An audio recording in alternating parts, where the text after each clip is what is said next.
4 years ago, I remember standing on the curb of the joke, ugly crying, and start my life as a Badger. I remember having combative feelings from I finally don't have to report home for curfew, unless we're in season, Coach Healy, to how am I going to do this without my dad by my side? With guidance from my coaches, academic and development staff, and an amazing group of friends, I was able to figure it out. During my time at the University of Wisconsin, I've had the opportunity to be highly involved in more than just sports. And there was a running joke that I lived in the Fetzer Academic Center because I was always walking around. Even when I said I was leaving, something or someone usually kept me there for another hour. But despite juggling softball, tutoring, and classes and more, I never found being there a burden, but an investment. Through my time roaming the SAPC, I found opportunities, experiences, and relationships that will last me well beyond my time here. Through volunteering with Badgers Give Back, I found that I enjoy helping others, which has led me to volunteer with Cultural and Linguistic Services, and I'm currently tutoring a research student from China whose focus is environmental law. Through my passion for photography and graphic design, I found that my skills can help pass along messages in a visual way for one of our student orgs, student athletes equal supporting others, or SASO. And thanks to this talent, I am SASO's former creative chair and current creative mentor, and the graphic designer for the football recruiting office.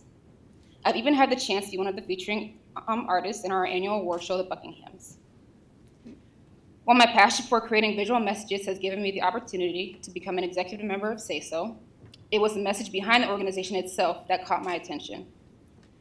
SASO is a group that strives on educating individuals about other individuals, whether that be people who are part of the LGBTQ+ community, individuals who are on the other side of the political spectrum, to even an end of the semester party with a little holiday trivia about the different ways people can celebrate during this time of year.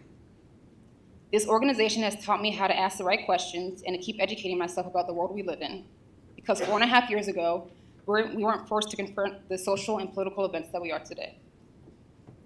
Just as my time in the Fetzer was beneficial, my time at the Goodman facility was just as important. Just like every kid who dreams of playing at the highest level of collegiate sports, I too had dreams of competing against the greats. But little did I know the greats were the women by my side. We made it to NCAA's 2 years in a row, and I know they are just getting started. My time as a member of the UW softball team taught me that you don't have to be a headlining athlete or a person in general to make an impact, but instead a person who can inspire, elevate, and always move in a forward direction. When I look back at my time here, I can't help but think about the people who have impacted me in such different ways. And I believe the first person who comes to mind on my list is my head coach, Coach Healy. And for those of you who don't know her, her eyes light up about anything that inspires her, and it can so easily inspire others. I remember one time how she was saying how 30 degrees in the springtime was a good thing compared to the fall. And I totally bought it because, one, we were inside, and two, she had a way of talking about how warming weather meant that good things were to come. So I'd say you have to be beyond inspiring to convince a Floridian that 30 degrees is a good thing.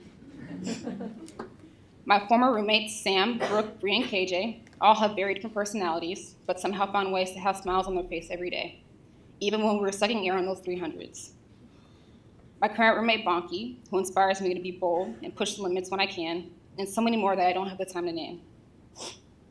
But those are just the people I was fortunate enough to come across during my time here. And these are just some of the things I will take away. Something really important that I learned here, and I'm sure many of you have learned yourself, is that you can't force a situation or a plan to go the way that you want.